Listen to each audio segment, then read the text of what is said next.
We've got some wonderful speakers, and so I don't want to take too much away from them, but one item of housekeeping.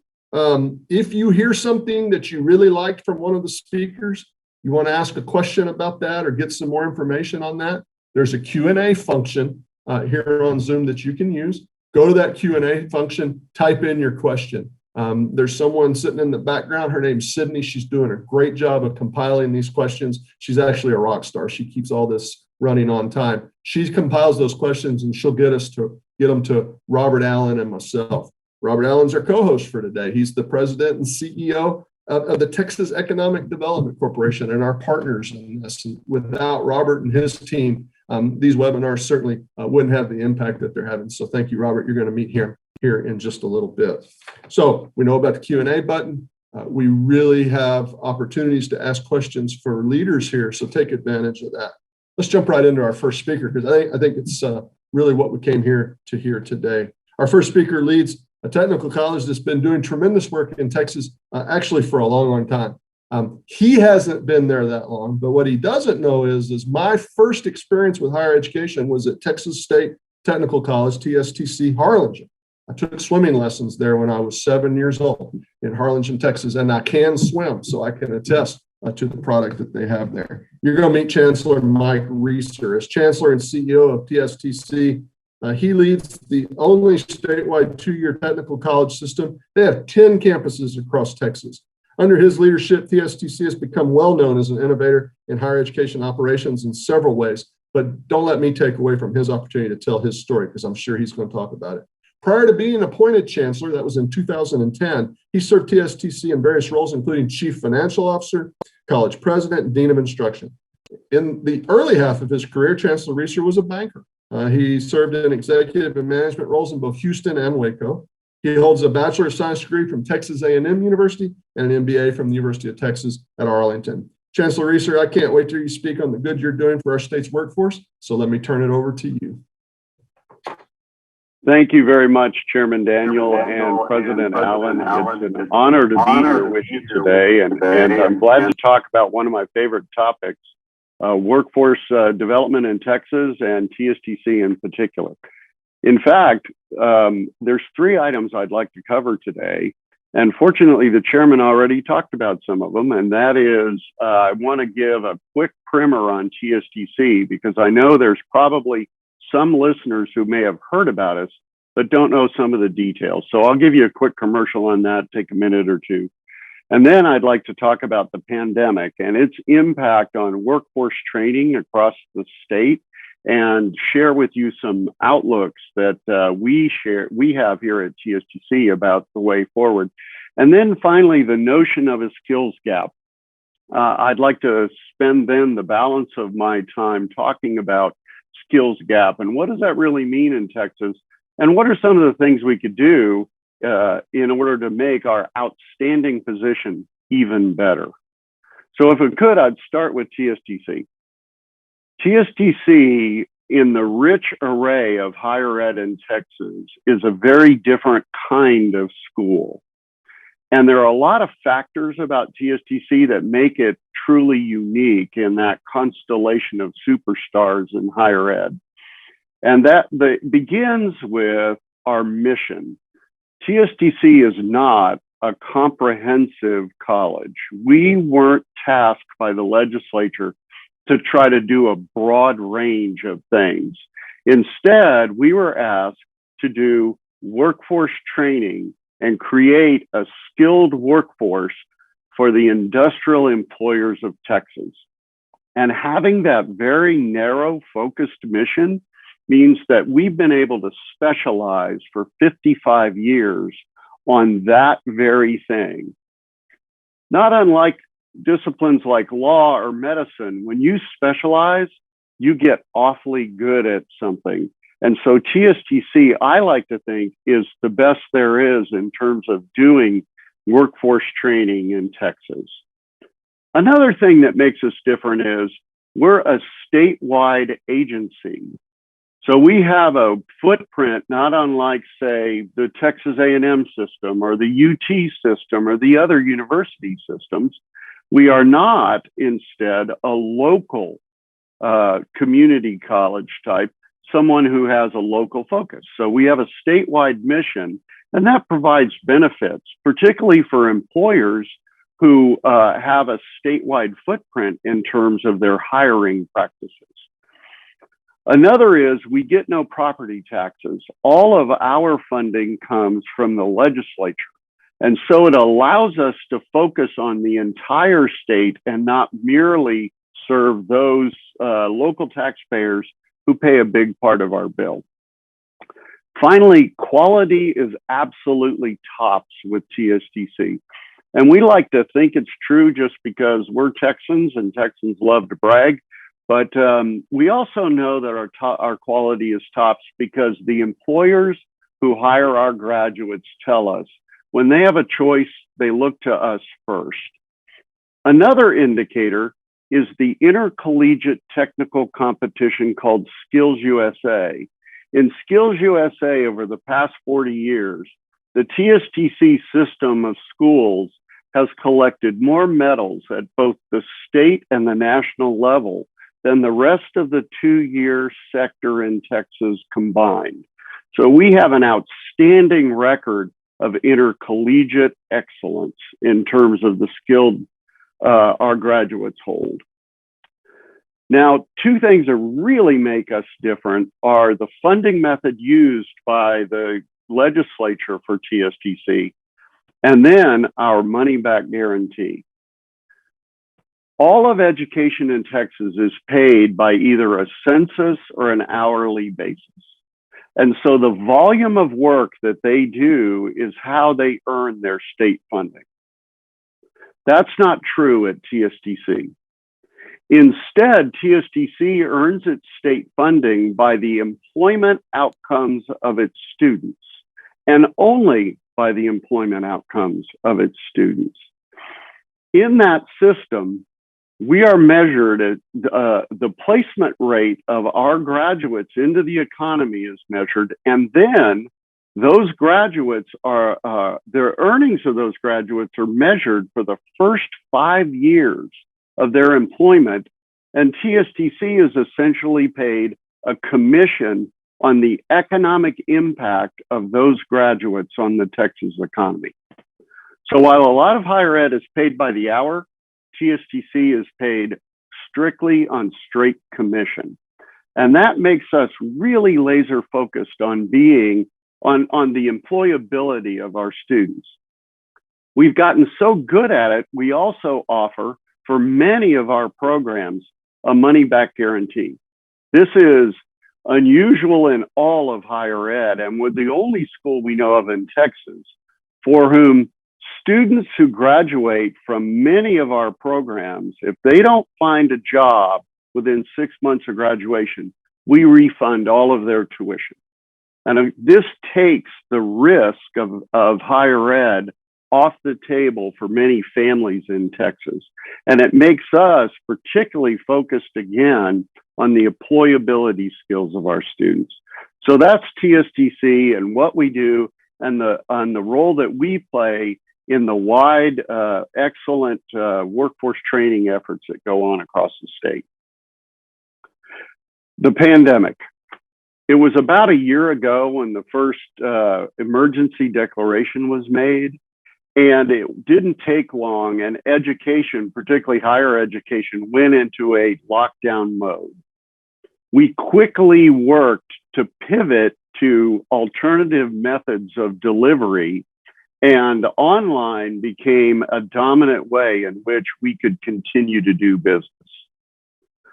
But for workforce training and CTE, there were special challenges presented by the pandemic. And that is, no one has figured out yet how it is we can teach welding or precision machining or how to rebuild the fuel injection system on a car through a web browser. Students have to get their hands on that gear. And so the pandemic caused a bit of a lull for workforce training across Texas when it first hit. In fact, some data that I read out of the coordinating board database indicated that there were some schools in Texas who saw as much as a 20% reduction in students studying career and technical education. Now, slowly that's gotten slightly better, and the jury's still out about whether we'll see a bounce in those students in the future. But what we do know is there was a slight lull that was caused by the pandemic, and it was something that couldn't be helped because many just couldn't gather together with the gear and in the face-to-face manner that is required when teaching career and technical. Now that could contribute to the third topic that I wanted to talk about, and that is the notion of a skills gap in Texas. Now, the nation has a skills gap in the middle skills jobs in particular. And it's true that Texas may have some challenges there, but before we talk about that, I think it's really important to start with this.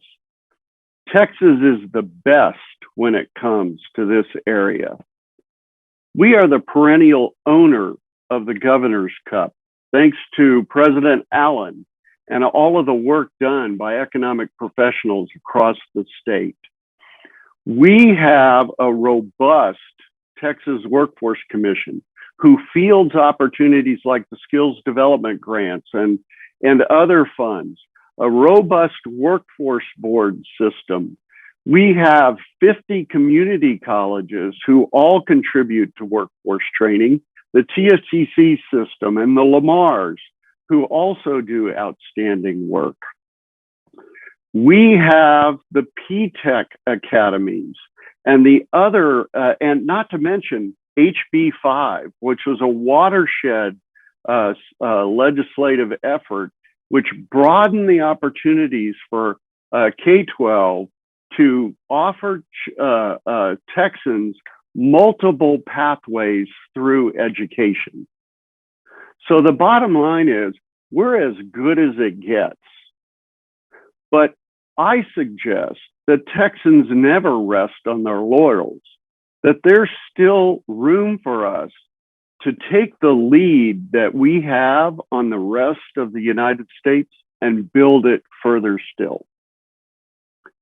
And the reason I offer that is because when one dives into the data, one finds that the middle skills continue to be challenged, even in Texas, despite our top of the heap position. Indeed, looking at data, say, from the National Workforce Coalition, indicates that about 30% of the jobs in Texas require a bachelor's degree or greater. And our workforce, about 32% of our workforce have bachelor's degrees. Now, admittedly, we could do a better job of aligning some of those bachelor's degrees to the higher needs of the workforce. But in terms of volume, we're doing a good job.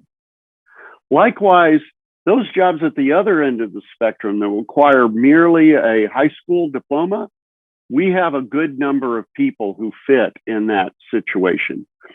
But there's a surplus, and the surplus of those people could be great candidates for training into the middle skills sector, and here's why. Those same data show that 54% of the jobs in Texas require some kind of post-secondary credential, but not necessarily a bachelor's degree. It can be a college certificate or an industry certification. It could be an associate degree or some other sort of workforce-oriented credential that can qualify Texans for outstanding jobs. I'll give you a perfect for instance. At TSTC, one of the top programs we offer is a power lineman program. Now, these are the guys who go out and climb the power poles. They were the heroes of the Snowzilla crisis that we suffered recently when they went out and put the power back on when the lines went down. Indeed, TSTC had 80 students in that program who volunteered for an entire week to help Texas industries get the power turned back on. That particular program, if one opts into a 2-year associate degree, last year in Texas had an average starting salary of $78,000. So when the chairman says the middle skills jobs are high paying, that's just one example of how they can. So does Texas have a skills gap? One could argue that, well, we're the top of the heap, maybe we don't, but the data indicate there's room for us to improve. And based on all the work we do across the state, I have some observations to offer, and that is this. If we were to take the robust system that we already have and build on that, it would look like something like this. And before I describe it, let me describe the ideal. In a perfect world, the education system would work not unlike a supply chain, a skilled talent supply chain, one that culminated in an exact match with all the workforce needs of Texas industry. We would be producing the right volume and the right quality at exactly the right time so that each person in the educational system knew there was a good job waiting for them at the end of their journey, and Texas industries would know that there's a good supply of skilled talent coming to them in exactly the right mix. That would be the ideal. Among all the strong features we have right now, we could broaden our lead over the rest of the country by focusing on this one thing: aligning education with the actual workforce needs of Texas industries. Focusing on that one thing, that notion of alignment, and avoiding a situation in which we overrun the market with too much volume in one area or another, but instead focus on the sweet spot, the actual needs of our economy. Now that sounds simple, but in practice, it's actually hard. But when did Texans ever shy away from something because it was hard? I think there are opportunities for education and industry and the robust systems in the workforce boards, in the economic development professionals to convene dialogues that allow us to get there. In fact, I have a crazy idea. They say that all politics is local. That in education, they say all education is local too. There are actually opportunities, I think, at the local level for little micro prototypes of an alignment effort to occur. In fact, economic development professionals might be the perfect people to convene such conversations. Most communities have school districts, community colleges, or technical, private training providers. They have local civic leaders and county judges and commissions, all of whom have a stake in making sure alignment results in workforce that industry can absorb. We could have conversations like that as small as the local level. And in so doing, begin to show ourselves how to make this alignment happen, to gather together those stakeholders who already have a high-performing history and take those players and begin to achieve a refined level of alignment between workforce and the needs of Texas industries. So in conclusion, I'll say this. God bless Texas. It's great to be a Texan because we're at the top of the heap, but we have room to take our lead and make it even better. And if we were to take the robust and powerful workforce-oriented systems that we have right now, and in our next phase, focus on the notions of alignment between the various talent supply chain nodes, we could build a juggernaut that would continue the Texas miracle indefinitely. So with that, I can say, you can count on TxEDC to be an agency that will work in open collaboration with everyone, with our K-12 partners, with our university partners, with our economic development partners, with the Workforce Commission, the co-board, and all of the other players in our economic prosperity constellation. We'll do our part to do that and contribute all we can to an ideal alignment of workforce training with the actual employment needs of Texas. So with that, I conclude my remarks, Mr. Chairman, and I offer the floor back to you. Well, Chancellor Reeser, thank you very, very much. No surprise to us as we were talking before this program. We're very excited about today's lineup for the reasons I think you just saw and heard from Chancellor Reeser. Really impressive. A couple of things you said that I just want to highlight real quick before we get to our panel. The notion that you will guarantee a job within 6 months of graduation or provide a full refund of tuition. One, incredibly impressive. Says a lot about the belief and value that you place in what you're teaching your students and their ability to go out and enter the workforce in a rapid manner. Again, as we talked about, in a high-paying, solid, stable job. So kudos to you, to TxEDC for that. Second thing you said, I thought it was spot on, and that is Texas should never rest on its laurels. Couldn't agree more. Having a conversation with the governor just last week, he said it a little more aggressive, Chancellor. He said, we should not get cocky. We need to play as if we are playing from behind. I couldn't agree more with your comments and the governor's, and it is one of the many reasons why we are so excited at TxEDC to wake up every day and market this phenomenal, phenomenal state. So again, thank you for being with us. I know you've graciously agreed to stick around and be available for Q&A later in the program. So we'll get back to you in just a bit. Chancellor Reeser, thank you again. Thank you, sir. It's now my pleasure to turn it over to two really, really impressive panelists to continue our conversation today. So let's jump right in. Let me start with Margie Aguilar. Margie currently serves as the campus president for the Northeast campus at Western Technical College, otherwise known as Western Tech, in El Paso, Texas.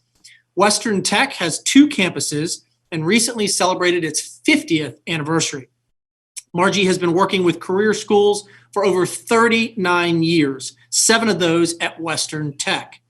Her focus is on developing programs to meet employers' needs and providing much needed jobs in the community. What a refreshing thought. Her passion is to prepare students for those jobs and lead a strong campus that provides the tools and support for successful graduates. During her time at Western Tech, Margie developed and received approval for the first bachelor's and master's programs in business and led the efforts to approve the Bachelor of Science in Nursing program. Margie continuously evaluates the employment demands in El Paso and surrounding areas to meet those demands and to offer lucrative jobs for graduates. She holds a bachelor's in management from Howard Payne University, a master's in counseling from Webster University, where she graduated with academic honors, and is currently pursuing her doctoral degree in educational leadership in higher education. Margie has served on the CCST Board of Directors, president of the El Paso Association of Career Schools, board member and treasurer for Latinas 100 Association, advisory board member for the Greater Chamber of Commerce, and an education advisory committee for Senator Rodriguez. She also currently serves as a board member for the El Paso Better Business Bureau and supports the school's accreditor as a team leader for accreditation visit. Margie is married to Ray, has 5 children and 6 grandchildren, so I'm sure she's incredibly busy. She has a passion for education and finds gratification in changing the lives of students through the training provided at Western Tech. Margie, thank you so much for being with us today, and we'll get back to you in just a second. Our next panelist is Dr. Tina Marie Jackson. Dr. Jackson currently serves as the Assistant Commissioner of Workforce Education at the Texas Higher Education Coordinating Board. In this role, she works with all aspects of career and technical workforce initiatives and programs, including administration of the Carl D. Perkins Career and Technical Education Act. Most recently, she served as the District Director of Development Education at Collin College. In this role, she worked district-wide on issues related to developmental education, completion, and guided pathways to careers. In March 2019, Jackson's developmental education program received the 2019 Promising Program Award by the National Association of Developmental Education. In July 2018, Jackson was one of only 20 individuals across the United States selected for the American Association of Blacks in Higher Education Leadership and Mentoring Institute. Very impressive. Dr. Jackson worked as the statewide coordinator of community college programs at the University of Texas at Austin for 5 years. Horns up. Jackson also served as Associate Dean of Science, Technology, Engineering, and Math at Dallas County Community College District. In 2013, Tina was named a Jackson Scholar by the University Council for Educational Administration. And in 2012, Jackson was awarded a Community College Leadership Fellowship from the University of Texas at Austin. In 2012, she also received an award from the Association for the Study of Higher Education to continue her research on STEM workforce development in community colleges, focusing on students of color. Jackson served as Vice President of Programs on the State Board for the Texas Association of Black Personnel in Higher Education, overseeing legislative issues impacting higher education from 2018 to 2020. Dr. Jackson holds a bachelor's degree in science, a master's degree in education from the University of Minnesota, and a PhD in educational administration from the University of Texas at Austin. Dr. Jackson, very impressive resume, and thank you for being with us today. Thank you for having me. Margie, let me come back to you. If you could, take a few minutes and talk to our audience about what you and Western Tech are currently working on in the workforce development space. Thank you, Robert. I'd like to start off by highlighting a few things about Western Tech. And as you mentioned, we recently celebrated our 50th anniversary, so that was very exciting for us. We have 2 campuses in El Paso, and we offer certificate, associate, bachelor, and master degrees. Some of our programs include physical therapist assistant, electrical engineering, information systems and security, aerospace and defense, welding, HVAC, automotive, and business programs, among others. We are a border city with Juarez, which is the most populous city in the Mexican state of Chihuahua. Our focus is on the quality of education and outcomes, on creating industry and educational partnerships, and on bridging the gap between the workforce and training. Our values are centered around high ethical standards, accountability, transparency, and maintaining a culture of high standards for our faculty, staff, and students. We have established educational and industry partnerships throughout many years. This is a critical component in strengthening our programs, in preparing our students for the workforce and meeting the needs of employers. We are able to meet employer needs for training rather quickly by making necessary changes to existing programs, developing new programs, and offering short-term training. Communication and feedback occur frequently and are vital to serving both our employers and students. An example of this is in the development of our Aerospace and Defense Technology program. This program was designed by collaborating with the University of Texas at El Paso and employers to include Lockheed Martin, which is an aerospace corporation, Blue Origin, which is an aerospace manufacturer, and White Sands Missile Range. The aerospace program will also benefit transitioning soldiers and veterans at Fort Bliss. Fort Bliss is a U.S. Army post with headquarters in El Paso and is the largest military installation in the Army Forces Command. And I would also like to add that Western Tech has been recognized as a military-friendly school for the past 7 years. We also have a partnership with the City of El Paso and Fort Bliss to develop military transition training in Fabens, Fort Bliss, and Holloman Air Force Base to provide electronic certification training to departing veterans. In our BSN program, we have clinical partnerships locally and in other cities. Some of them include Providence Hospital, University Medical Center, El Paso Children's Hospital, Girard Champion Regional Medical Center, among others.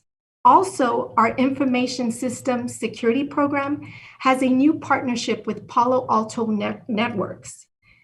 We have also formed partnerships in our automotive programs to include the Mopar Career Automotive Local Program, the Volvo Mack Diesel Advanced Technology Education Program, and the Daimler Get Ahead program. These partnerships provide program curriculum to enhance our curriculum to prepare graduates to be highly skilled in the auto industry. Now, in response to employer needs, we have prepared fast-track programs in HVAC, auto, diesel, leading to degrees. Students will graduate in less time, therefore, allowing them the opportunity to become employed at a faster pace. We also offer customized training to meet the needs of employers. We work with companies like Raytheon Technologies, the El Paso Electric Company. We are also working on short-term workshops with the Workforce Solutions for women who are trying to become self-sustainable. Our new initiatives center on expanding our outreach to employers regionally and nationally. We also have many of our senior management involved with local task forces and state and education boards. We have students and faculty entering technology competitions, and we hold a minimum of 2 advisory committee meetings with employers annually for each program. We have taken on a new initiative in training high school students and offering them another pathway to career education, and we will have our first graduating class this June. This means that they will be graduating with their high school diploma and an Associates of Occupational Studies degree in refrigeration and HVAC technology. Each of our programs are requiring students to graduate with industry certifications or licenses, which is important to employers. I also want to add that our physical therapist assistant program has maintained 100% pass rate for the state licensing exam, putting the program on the top 10% in the nation. We have high expectations for our BSN pass rate as well in 2022. Another initiative is to ensure that students attend internship sites that result in employment. We also have a career services department at both locations whose primary focus is on assisting students in finding jobs related to their field of training. The partnerships that we have formed with employers and universities is an example of how we can work together to offer collaborative training to meet the needs of employers. These partnerships form a unity of strength that benefit our students, our employers, and our community, and our economy. We also want to continue with legislators, continue our work with them and employers to build a better tomorrow. Whether schools are four-year universities, community colleges, or technical schools, we need to work collaboratively to meet the job demands of our communities. This will make us stronger, not only as a community, but as a state. I want to thank the Texas Workforce Commission for the opportunity to share some of our successes and initiatives with you today. It is a great honor to have been invited to be part of this panel. Thank you again. Margie, thank you so much. It's a great snapshot of what you're working on at Western Tech. And you said something in the beginning of your comments that I just want to highlight. You said communication and feedback is vital. And I think that's absolutely spot on. It's important that we, as we don't, not rest on our laurels, as we talked about with Chancellor Reeser, we've got to have communication and feedback throughout the process. You gave a lot of very good real world examples of businesses and corporations that you're working with. Fantastic. Look forward to continue this conversation. Dr. Jackson, let me come to you. As we heard in your bio, you work in all aspects of career and technical workforce and initiatives for the Higher Education Coordinating Board. So give our audience a little greater detail of what you're seeing on the front lines in terms of workforce development in Texas. Sure. So happy to be here with you all. We're in a unique position, and it's just really, I'm grateful to be able to serve in this capacity. So statewide, we're working with all of the workforce initiatives going on at the higher education realm. And so I'll just share a little bit with you all, colleagues, about what that looks like and give you a snapshot as well. Some of the things that we're focused on in Workforce Division are really primarily focused in on our private post-secondary institutions. And so what that looks like is making sure that we are overseeing degrees, accreditation, and really focusing in on things related to the process of making sure that students are getting what they need to really fit the needs statewide. Other things that we're working on are related to career and technical education, and that big bucket of looking at making sure that the programs we're offering on the ground are relevant to what we're seeing currently. Some of the things that we're also overseeing are related to what we're seeing with the pandemic. And so we have been doing a lot of work related to efforts to support students now who we know have suffered because of the pandemic. And so one of those initiatives is really related to what the governor has allowed us to do and giving us $46.5 million to help to reskill and upskill students. And so this has been a great thing for Texans. And so what that looks like is basically helping to support displaced Texas workers who need to reskill and upskill. And what does that also look like on the institutional level? Well, we were able to provide 62 institutions with dollars to help to support students on the ground with financial aid, to support their tuition and to support anything connected to their tuition and fees. And so this is exciting work. What we're hoping to do, our goal is to reach at least 30,000 students and to provide financial aid for those students. Why is this important? Because we have a high population right now of people who are unemployed. We are at about 4 million people being unemployed. We know that there are large regions throughout the state that can assist us with reskilling and upskilling. So we're currently working with places like the Texas Association of Community Colleges. We're also working with TxEDC, and I'm excited to hear from the chancellor today. And I would just want to add with him, I am going to move all the way with aligning education based off of our Texas workforce needs. That is what we are all about here at the coordinating board, and definitely excited to hear him echo that in his remarks.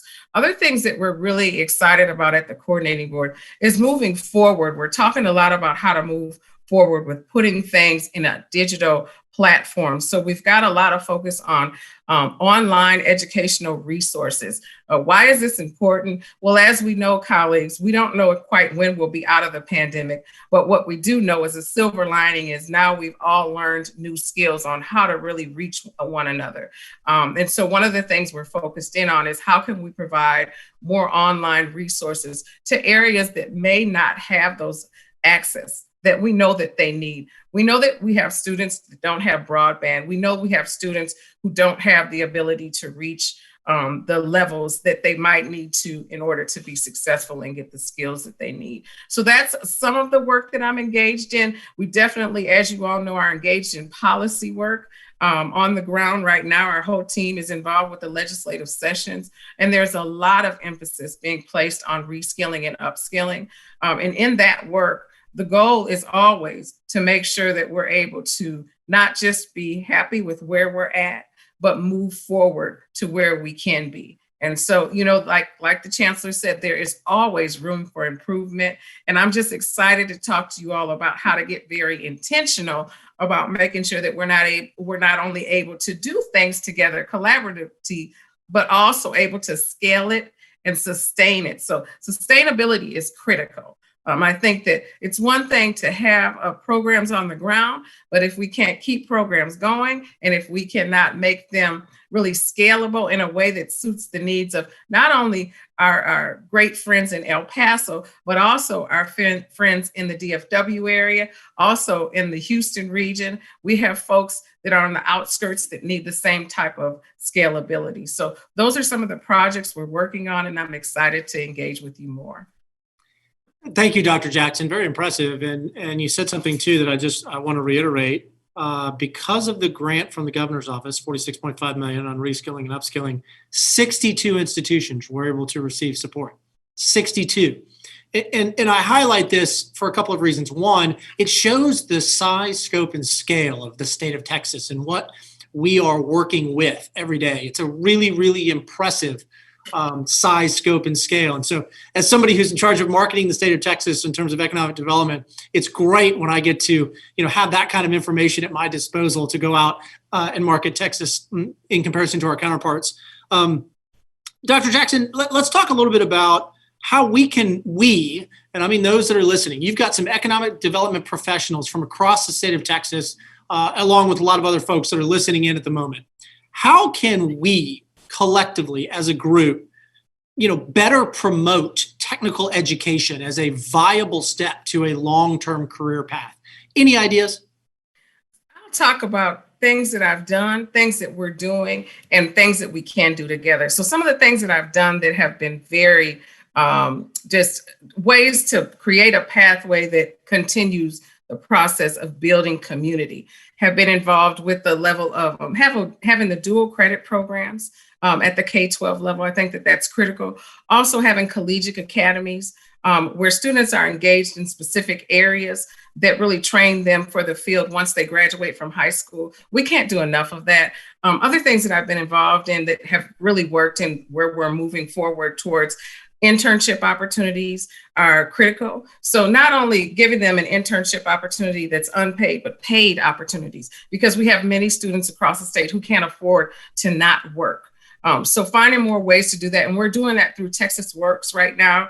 One of my great colleagues who also serves with me at the coordinating board, Dr. Jarrell Booker, is overseeing that work and connecting that work to TWC. So that's really great work. Other things that we're doing that we know work are adult education pathways. So what does that look like? It's important to be able to reach populations that may need to get their GED or high school diploma or high school equivalency test done. And so can we create level 1 certifications, level 2 certifications for those groups? Yes, we can. Yes, we have done that. Other things that we're doing that I believe add to the puzzle are apprenticeships. And then also I would suggest that as we do the work with our K-12 partners in marketing, that we are also marketing our parents, which often occurs it's a benefit of marketing to the students. So why not reach the whole family? So those are a few thoughts that I have. So let's combine that with what Chancellor Reeser said earlier in terms of alignment. And again, you've got a lot of really impressive economic development officials listening in today. So the advice that I'm hearing is reach out in your community to your institutions of higher education, your technical schools, your community colleges. Reach out to the Higher Education Coordinating Board. Get in alignment with your local area leaders to get on the same page. I think it's wonderful advice, and it's something that we will look forward to echoing ourselves. Margie, let me come back to you. A large portion of trade professionals may be reaching retirement age soon, in the next maybe 10, 15 years. Texas has one of the youngest populations and one of the fastest growing populations, which are two great talking points for us. So how do we market, if you will, or get the attention, if you will, of that younger generation to educate them early and often about the benefits of, a technical career path? So Texas has a growing population. So with proper training, I feel there will be enough people to take over the jobs in the next 10 to 15 years. It's critical, though, to educate young people about the career options available to them so that they can make an informed decision, an informed choice about the career path that is best for them. Sometimes students select a career path that they didn't clearly understand, or perhaps a parent encouraged them to take a certain path that didn't interest them, and therefore they give up along the way because they lost that interest. Western Tech has been in business for over 50 years, as we discussed, and television and radio advertising worked many years ago. But that has all changed, especially with the younger population. We continuously evaluate and study our marketing based on trends and behaviors of the younger population, and social media plays a big role. Some of the platforms include YouTube, Snapchat, TikTok, Twitch, Instagram, Facebook, and videos. So technology has required us to change our strategies because our younger generation are using devices like their phones to get information. Dr. Jackson, let me ask you, because this lines up perfectly with something that you talked about, and that is the effort to digitize and really advance into the digital era. Margie, I think you're absolutely right. We live our lives increasingly on our electronic devices. So Dr. Jackson, talk to us a little bit about, from the Higher Education Coordinating Board's perspective, this role of digitization moving forward and using that as a tool to educate our younger generations about the benefits of a career in technical education. Well, I agree with everything my colleague just stated. And then I would also add, I just wanted to share a couple of facts. So we know that the Hispanic population is the fastest growing population in the state. Of that, there's 42% of our population of Texans are Hispanic. Of that group, only 28% of them have a credential between the ages of 25 and 34. So we know that we really do need to do some special population marketing. And that's important. That's really important work through all the social media platforms. But then I would also suggest that, as someone who also has studied a lot behind the different generations. So we have the millennial group and we have the Generation Z. And so they're very interested in skills. They're extremely interested in how can I get a skill to get a job or to start my own business. That is one of their trends. So what we know is that we need to provide fast tracks for them that speak to them, that tell them that they can get a hot career or get on a pathway that will lead them towards their goals. So getting them stackable credentials that are industry recognized fast is what we need to focus in on. And that's how we need to market to them. They're used to seeing it fast, although everything cannot be done fast. We definitely can market to them in that way. I would also argue that it's important to understand the full picture in Texas. Since we have such a young population of people, it's important to understand that we have a large population, like my colleague said, to tap into, and they are eagerly awaiting us to give them a plan. So I think that the most important piece is getting really intentional about how we all, as colleagues across the state, partner up. When I was talking to colleagues from the Texas Success Center about a couple of weeks ago now, we talked about getting really strategic about our communications statewide, so that we don't just have one thing that I'm saying at the coordinating board, but collectively from the perspective of the coordinating board to the workforce centers to the Texas workforce initiatives related to economics. Across the board, we all have similar marketing that all of our students understand. So I think that part of it is getting extremely intentional about what we're telling them and having common messaging, and then working collectively and building on our strengths. We've got colleagues on today, like that have expertise that we need. So we need to take that and we need to strengthen other areas of Texas that may not have those expertise, and help to train trainers so that we can get more people on the ground in specific areas related to those pathways. And the same could be said for our digital education. My colleague, who was recently brought on board at the coordinating board, also oversees our digital learning platform. And what we found is that, of course, we have to build capacity on the ground first, Robert. So I think that that's key in the work as we move forward. We've got a few minutes left for our panel discussion, and I'm really enjoying this because I think several of the comments that are being made are spot on in terms of what we're working on here at TxEDC, but also what needs to be done moving forward. You know, Dr. Jackson, you talked about stackable, and the ability to get to the students fast and quick, because as you pointed out, their world is fast and quick, and there's lots of information coming in very quickly. Margie, you sit in a very unique spot, in my opinion. You sit in El Paso. You've got not only the international partners to the south in terms of Juarez, which you talked about earlier, but you've also got that impressive military sector that's out there in El Paso. So you mentioned a couple of examples of military engagement, but talk to us a little bit about the benefits that brings to you. Texas obviously has lots of military communities. So, can you give us a little bit more insight in terms of the benefits that having that military background, base in your backyard brings to you at Western Tech? Certainly. So the benefits that it offers is an opportunity to provide training, an opportunity to learn about the type of programs that they need and how we can benefit them. And so we have some of their soldiers attending our college, and we have partnerships where we go on base and we provide training. So this is just an opportunity that we have capitalized on to learn more and to offer the training that they need.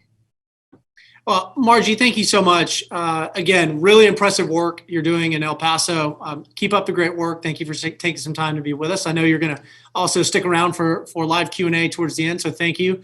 Dr. Jackson, thank you as well for your work at the Higher Education Coordinating Board.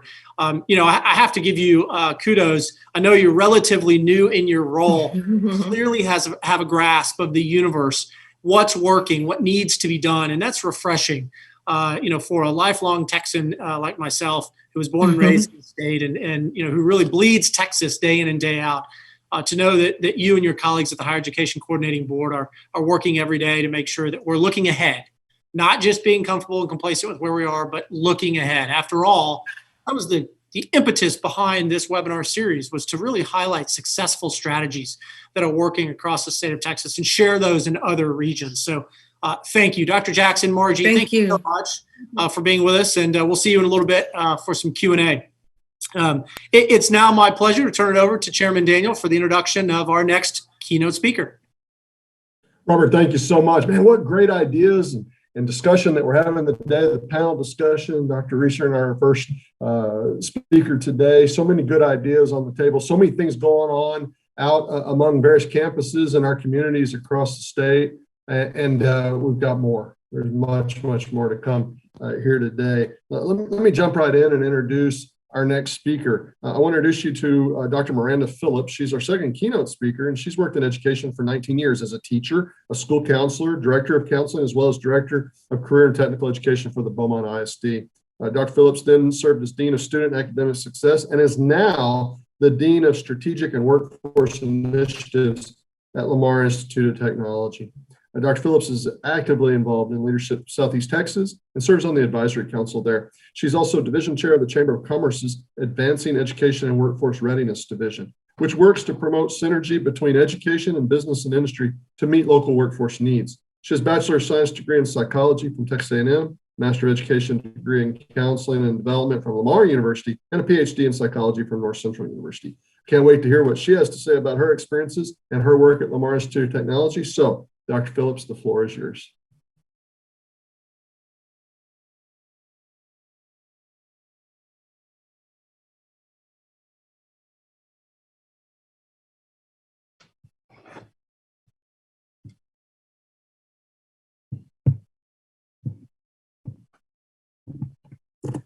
I'm just talking away and nobody can hear me. I'm sorry about that. Thank you so much for allowing me to be a part of this very important and relevant conversation today. Lamar Institute of Technology is one of 3 state colleges that is part of the TSUS system. We have a statewide footprint, much like Chancellor Reeser discussed earlier with TSTC, we have no taxing district. So our funding is not from a taxing district, and we do have the ability to extend our reach statewide. However, different from TSTC, we are a one campus, and we have a neighborhood college feel with a statewide footprint. We offer both technical and transfer degrees, and have been doing this for 25 years. We were originally a leg of Lamar University, and we split off 25 years ago to be our own entity. So this is just a little bit about LIT. We have over 8,000 students, and it's about a 50-50 split between credit and non-credit students. So right now, one of the main issues in our area, as in all of Texas, is the people gap versus the skills gap. We've been discussing the middle skills gap, and that's something that we are definitely facing in Southeast Texas. We've got over $35 billion worth of industrial expansion projects on the horizon in Southeast Texas. And I know that, as everyone's aware, we have a big petrochemical area in this area. We're also widening our port. So there's a lot going on right now, and it's creating a lot of new jobs. It's creating a lot of new kinds of jobs. It's creating, as Chancellor Reeser said, that 54%, that middle skills where people in our community have the ability to make a lot of money with not necessarily needing a four-year degree, with either a stackable credential, a level 1 credential, a associate's degree is going to put a lot of people to work for a lot of money. So obviously everybody was challenged by COVID, but I have to give huge props to TWC because with those challenges came some very positive things. The COVID grant that came out in May, we have really utilized that grant at LIT. We had a lot of trouble engaging local industry and SDFs, getting them to go through the whole process, because it is a lengthy process. It is at least 3-month process. It's a lot of paperwork, and we would have some start and not finish. But with the skills grant being an abbreviated application, a 72-hour turnaround, we were able to really engage a lot of companies in this area. And we've actually had 18 companies go all the way through the process and either put some of their employees to work, and we have some that are through training, and we have some other ones that are about to be trained, and upskill their employees, cross-train their employees, and also develop relationships with these companies in our neighborhood. So in that respect, this grant has really opened a lot of doors because it has increased communication. We have added more people to our advisory committees from some of our new business relationships. We've had some of the new relationships we have formed have offered, they've gained more awareness of the things that we offer at LIT and have become interested in offering internships to our students, engaging more with this. So that one little change has created a real snowball effect for us that has opened up a lot of other doors. And I was very happy to see that, although the COVID grant is expiring, that you all were starting the this SBF shell, which is very similar, because it is also creating more opportunities. And we had a lot of companies that were just signing on that are now going to participate in the shell. So it is my hope that that will continue, because it has really opened some doors for us. So much appreciation from LIT. In that same vein, some of the companies that we've worked with through the COVID grant have also been on campus more, which has led to some of these industrial groups in our community becoming more involved at LIT. We have recently began hosting the Golden Triangle Industrial Group, which is a contractor group that meets monthly to talk about all the upcoming projects, to talk about all the upcoming needs for employment, what kinds of jobs are going to need to be filled with these projects. This provides great insight for us, because we're able to really know what's needed, what kind of training do we need to be agile and make sure that we're offering locally to meet the needs of local industry, which is really aligned with what Chancellor Reeser was saying about making sure that we're paying attention to what's happening around us, making sure that we're looking at what kinds of needs are upcoming and focusing in order to fill those needs. So this has really led to increased engagement. And we've also had a lot of industry support of recent. We've had a donation of over $1 million in upgrades to our three-story outdoor distillation unit from industry, as well as Emerson has purchased an indoor cold water lab for us. So, I mean, that is a true collaboration with industry so that we can continue to train students for the needs that they have upcoming. I know that Dr. Jackson spoke a bit about dual enrollment in her presentation earlier, and this is a big part of what we do. Over 33% of our population, our credit population, is dual enrollment. Now, having spent a lot of time in K-12, I want to really applaud TEA's efforts at changing the focus of education. When I began my educational career, it was a push toward four-year college, four-year college, four-year college. And the changes that they have made in the way that they promote career and technical pathways has really changed the landscape of what we do with planning curriculum for these students, for setting up dual credit pathways.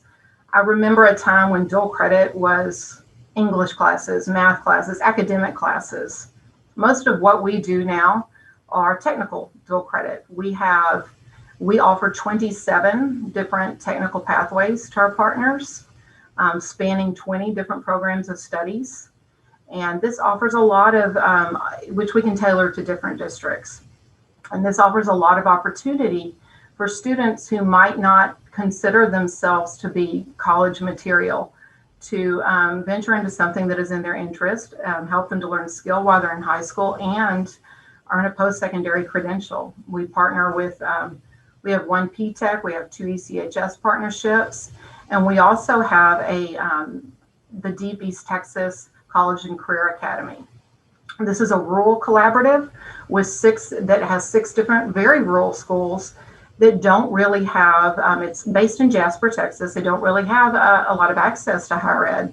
So starting this program out there exposes those students to opportunities that they never would have had or might not have even considered. And I have to really applaud Jasper's efforts, because from the very first meeting, when we sat down to have these conversations about putting together DETCA, we had school district officials there, we had higher ed, us, and we had Jasper Economic Development Corporation. So those are, when you think about the three-legged stool, when you think about tri-agency initiatives, I think that is a beautiful illustration of everybody coming together to make something happen from the ground up. And it's been a wonderful collaboration. It's brought new industry to Jasper. We have originally started with the cybersecurity and welding programs, and have added our pathways to include EMT, auto technology, things are needed in that area. So this is just one example of the way that dual enrollment really can be utilized to create a pipeline to not just college, but also to local workforce needs, and putting these students to work, and also creating a sense of self-efficacy in students who don't necessarily consider themselves to be college students, so that they have the confidence to continue on and complete their educational careers. I also wanted to say that in the wake of some of our partnerships that we have created in response to the COVID grant, we have also been approached by the Golden Triangle Business Roundtable. This is a local organization that works with the plant managers it's an industrial group, because they are so interested in, everybody's really starting to think about how do we create this pipeline. And I think that's a wonderful thing. And I think it's a conversation that was not necessarily happening a decade ago, that is really happening everywhere right now. And they approached us about what's the best way? What's the best way to reach, you just asked this question to the panel, and it made me think of our relationship with GTBR and our initiative right now to pipeline K-12 students all the way to industry and make sure that they're creating that labor from the ground up. These students are creating their 4-year plans when they're in 8th grade. And that's hard to think about, how they know what they want to do. Well, TA's done a great job of showing these opportunities, of showing how these different pathways can lead to very lucrative careers. And there's a lot of different ways to skin that cat. And that doesn't always have to be a 4-year degree. So what we're doing with Golden Triangle Business Roundtable is they are reaching out to industry, reaching out to contractors, providing information about the different programs of study so that different sectors of industry can tap in directly to the programs that they want to work with. So say you have a need for a lot of welders, and you know that you're going to need a lot of welders. Perhaps you want to work with your local school district's welding program and provide internships to those students, provide mentorships to those students. There's a lot of different options for ways that they can work with the school districts that increase industry buy-in and also start building their workforce from an early age. And it is really exciting to see industry step up for this and really want to be a part of this. So you're not having to wrangle them, and because they see the need for it. When you have all of this industry expansion going on and you pass parking lots that you could play find all the states in the nation, that game, because there's license plates from every state, and it really hits home because you think we've got a 78% economically disadvantaged population in our county, and we're bringing in this labor for these jobs that pay $35 an hour from all over the country. That labor should come from home. That labor should come from Texans.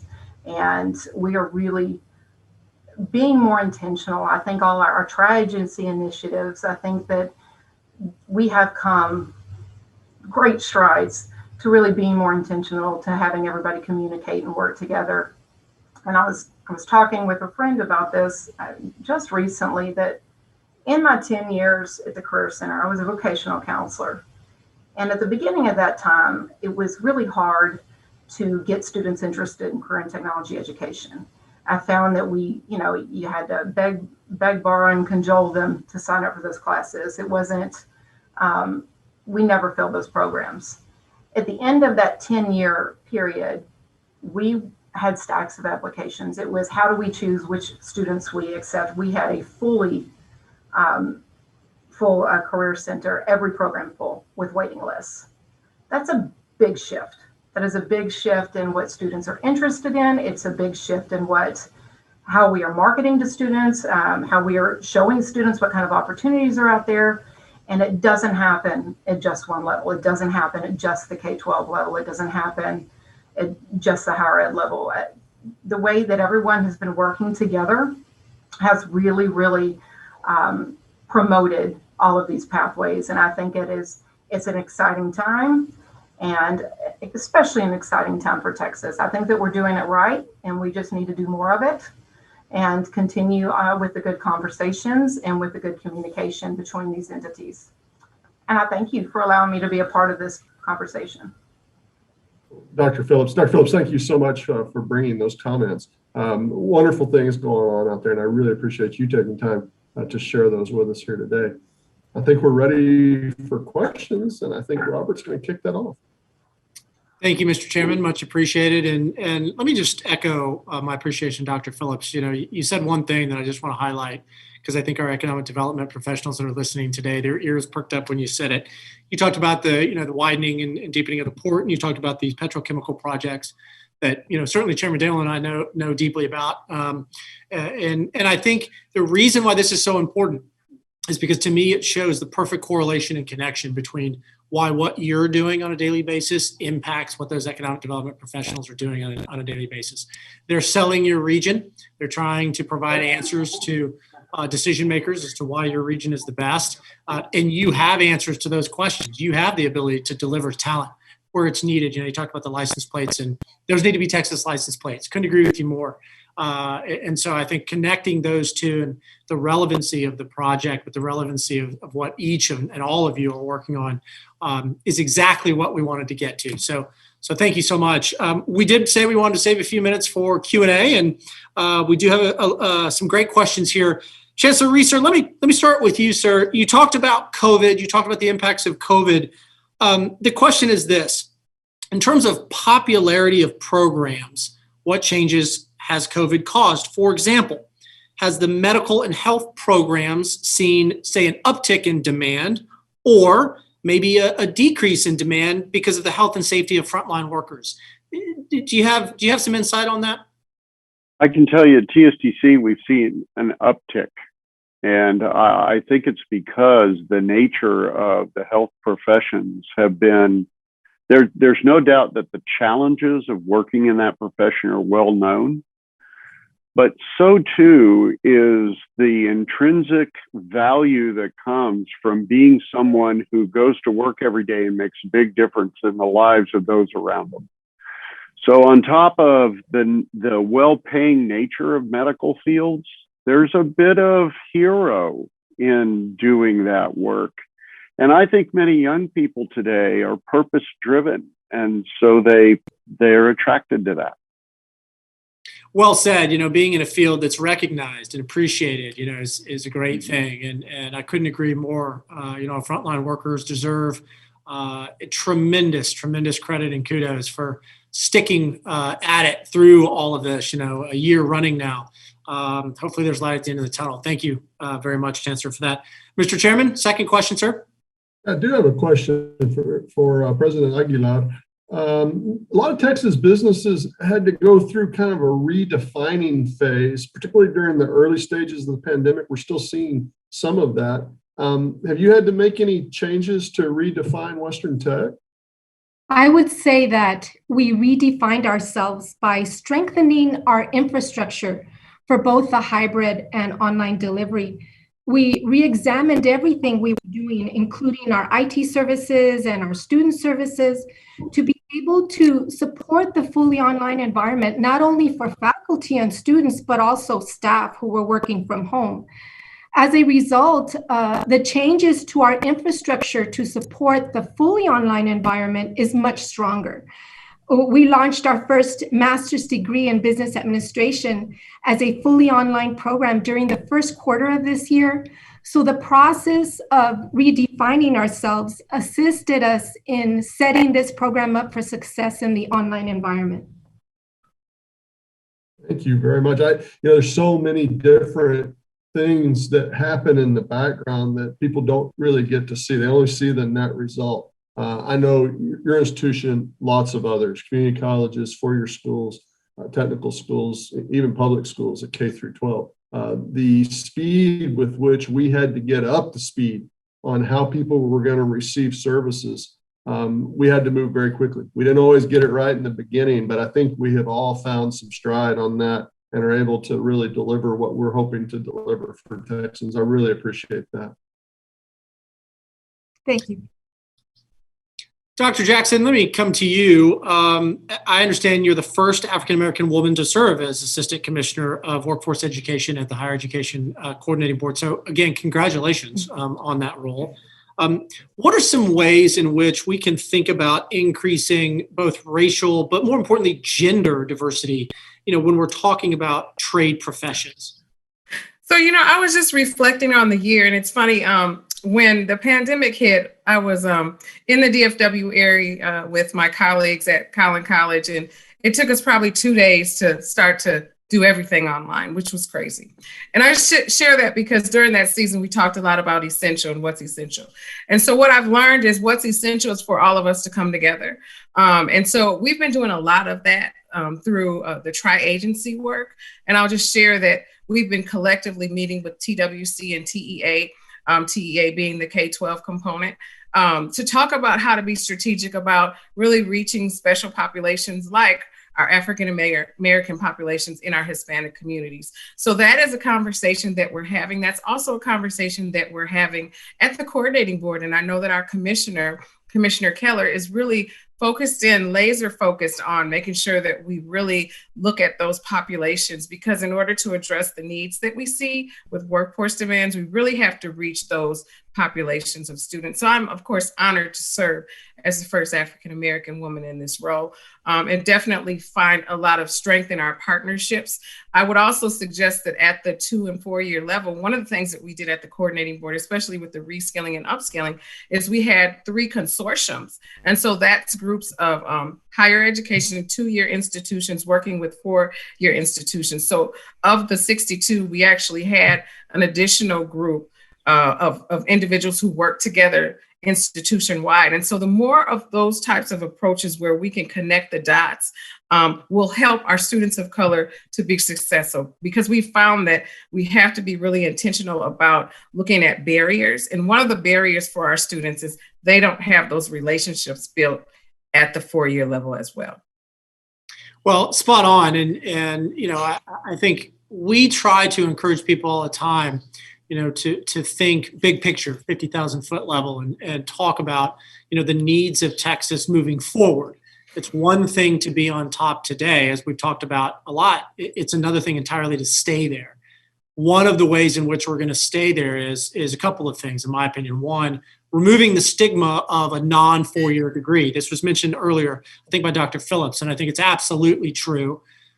Second piece that goes with that is removing the notion that, you know, particular skills are defined, you know, for a male or a female.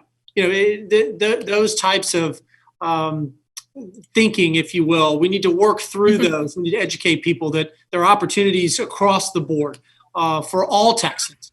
Again, we've got one of the fastest growing populations in the country, so we're gonna have the bodies. The question I always ask people, are we gonna have the right skill sets mirrored, matched up with those bodies to ensure that we're filling those jobs moving forward? I don't know about you, Mr. Chairman, but I think after today's discussion, I can answer that question with a big affirmative yes. Well, absolutely. I mean, what we're hearing is that across the state, I mean, actually, I was sitting here reflecting on the fact that if you're sitting in Beaumont, Texas, I believe you can drive to Miami, Florida faster than you can drive to El Paso. So we've covered a huge swath of the country, frankly, just here today on this call. And what we've heard is a common theme of being prepared for the jobs that are there, preparing our communities of students so that they can tackle the jobs that industries have here in the state. And that helps us keep that economic growth going. But there is a question, and we've touched on this, and I want to come back to it. I'm going to ask Dr. Phillips to comment on it, but my question is this: what are schools doing to prepare students for jobs that don't exist yet? Well, that's not a softball you've thrown me. So I know some of the things that we're doing at our campus is we don't have as much of a technology focus as probably some of the places closer to Austin. We are heavy industrial here, but as we hear things on the workforce side, and I think this is probably better addressed on the workforce side, things that we know are coming, like skills training that we know are coming. We can get ahead of that in a much more agile way on the workforce side than the credit side. Because we can create trainings as needed by length and duration and type. We can reach out to external training providers to partner with if it's a new certification that's upcoming or a new technology that is not here. In fact, this is something that I think can best be illustrated with our partnership with Emerson and some of the training for instrumentation that is new, some of the equipment that is new, including our indoor cold water lab. We've partnered with them to offer some of that training in a quick way to make sure everybody's trained up in this area. Does that answer? Absolutely, Dr. Phillips, thank you. And it's not really a softball question. It's one that we all have to face. I don't know what an indoor cold water lab is. So if someone had to tell me tomorrow I was going to be working in one, I would definitely have to come see you so I could learn what that is and what I was supposed to be doing. there are jobs that, well, I'm 50 years old and I didn't know what that was. And we're expecting a whole big old group of 18 to 25-year-olds to figure this out. What they need to know is there's a lot of help out there. If you're in Southeast Texas, go see Dr. Phillips. If you're in far West Texas, go see President Aguilar. If you're in Central Texas, go see Chancellor Reeser, and a lot of other institutions that we just couldn't fit everybody in on the phone call today. And as you really sort of hear and understand, Dr. Jackson highlighted, we're talking to each other all the time at the state leadership level to try to understand what our institutions need and how those programs can get delivered to students out there. Very thoughtful answer, Dr. Phillips. I really appreciate it. It's a lot of tough questions moving into the future, but I think we can all be convinced on today's call that the leaders in this state at these institutions that are represented here, the 4 entities that were on today's webinar, they're already thinking about it and are already pushing toward that. Robert, let me turn it back over to you. I think we had a great panel discussion, 2 great keynote speakers, a lot of food for thought. I made a lot of notes here that I've got to go back and study and understand how it's going to influence my work. Thanks so much for everyone's participation today, Robert. Thanks so much for your continued participation, and I'll turn it right back to you. Well, thank you, Mr. Chairman, and I couldn't agree more. I made some notes of my own, and a couple of words I heard throughout the conversation today: alignment, communication, speed. I think these are the types of words that we're starting to hear more and more in this webinar series, and it leaves me very excited about the future of Texas. I think we will be able to sustain our #1 ranking, Chancellor Reeser, if we keep focused on what we need to do. And those key words, alignment, communication, speed, I think are some of the keys to success for us moving forward. You heard a lot of different viewpoints from across the state of Texas today, but again, consistency in a lot of the comments that we were hearing. And so making sure that we aren't disjointed in our efforts, I think, is really, really key moving forward. We are excited to continue to do our work marketing the state of Texas as the best state for business, because it is. And today you heard a lot of reasons why. So, Mr. Chairman, thank you and your team at TWC. To all of our participants today, thank you. We know how busy you are. And I got some really good advice early on in my career, and that was, if you're running ahead of schedule and you can give time back, do it. So I'm going to take advantage of that, and I'm going to heed the advice. I do encourage you to join us on Wednesday, April 24th, for the next conversation in our ongoing statewide workforce strategy series. And we'll be focusing on innovative training models in that conversation on April 21st. To register, you can visit our website at businessintexas.com. You'll find a link to sign up under the How We Market Texas tab. So again, on behalf of all of our participants today, Texas Workforce Commission, Sydney, our rock star who made sure everything ran on time and appropriate behind the scenes. Great job, everyone. Thank you so much. We look forward to seeing you on Wednesday, April 21st.